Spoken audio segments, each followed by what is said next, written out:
So for this BC250 install video, I did something a little bit different. I didn't want to show you the process of me taking out everything, but this is what it basically needs to look like before you're ready to drill out the holes. Now you can take this part out if you want to. I didn't feel it was necessary. I'm okay with just vacuuming up all of the shavings and emptying it out and blowing it out so I won't have any issues. I thought it was easier than removing this. Anyway, you want to remove the middle bar right here. You want to remove all 5 of the fans, and you want to obviously remove all the GPUs. And I'm in the process of flashing all 12 right now, and I will put a link to the specific Hive OS you need to flash as well. So this is what it needs to look like this right here. And then I want to show you the holes you need to drill out. They're actually right here. They're circled in permanent marker right here. These 4 on this side, and then you have 6 under here, as you can see, the first 3, and then the second 3, and then you have the other 4 right here. And I am going to show you the video of me drilling it. It'll be a quick time lapse, but you will be able to see what it looks like. So without further ado, let's get to it. And also, you obviously, it goes without saying, you want to remove the power supplies as well. So let's get to me drilling it. Make sure you have protective eye gear on while you do this. And make sure, I like to do it on the floor because I don't want to do it near any of my PC parts, and it'll be really easy to vacuum out. So essentially, you want to take your drill bit and you want to line it up with the hole, the rivet, and you push it in, and that's it.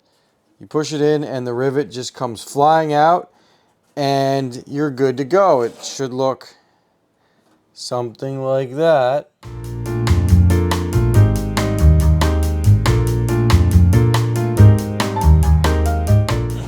You can see I just drilled the whole thing off.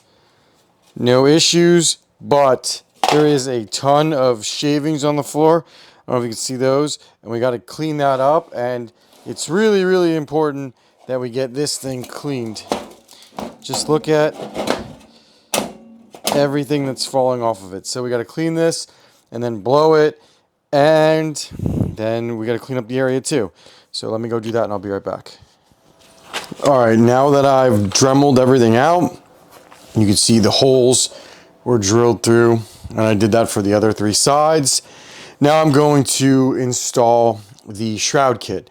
Now remember, I told you in the beginning of the video, I was supplied with both, where I had the option to use the cheaper kit where you reuse the power switch, or the more expensive one where you don't. I actually kind of like the bigger power switch that was included, so I'm going to go with this one.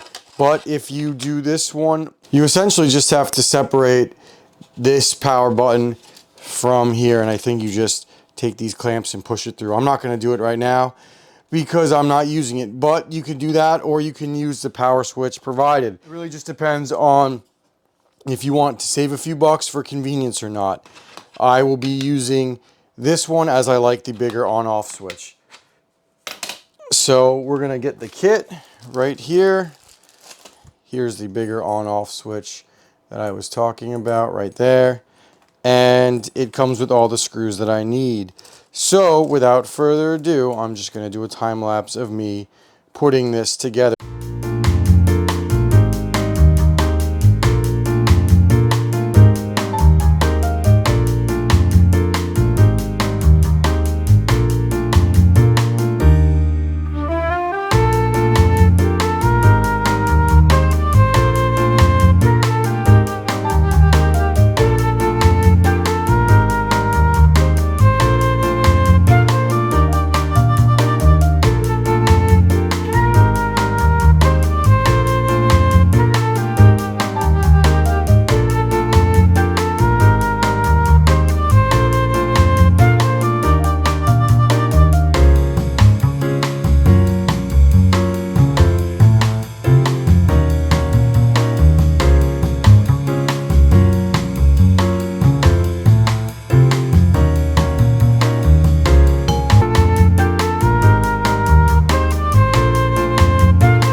essentially now it's just time to put all the cards back in, which I will do off camera.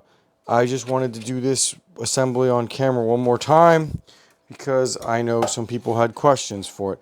Now, the one thing I will say is, as far as this bar goes, you can put this back on or not. Some people say it's better to leave it off for better airflow.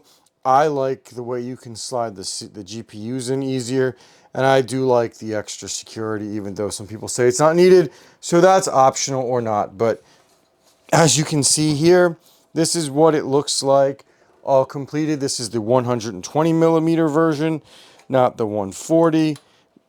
And everything is wired in and nothing will move. All the BC250s are in, the power supply's in, all the drives are flashed. I actually had one dead drive. I got to use USB.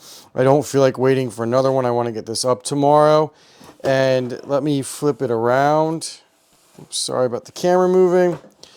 And you can see the fans are in, everything's wired up. All I basically have to do is put the case back on, which I'll do off camera. Again, I did all this stuff off camera because I already did this on camera once. So everything's in, we're good. I plan on getting this thing deployed tomorrow. I'm gonna do another reorganization in my shed, as I have a rig or two I want to get down. So this should be deployed the day after this video is filmed. So probably the same day that the next video gets up, it'll be deployed. So anyway, thank you guys for watching this video. Remember, this kit is mandatory if you want to mine with these things at home. I'm going to do a deeper dive into the BC250s later on. So look for that. I don't know, maybe in a week or two. I want to gather my thoughts on them. But they're quite an interesting rig. You certainly have to do a lot to get these things up and running. But once you do, they are worth it. And I will also let you know what I think about the 20 millimeter versus the 40 millimeter. And remember, guys, you cannot use these at home. They are just way too loud. So thank you guys again for watching this video. Please like and subscribe for more BC250 and GPU mining content. Thank you again. Krootman out.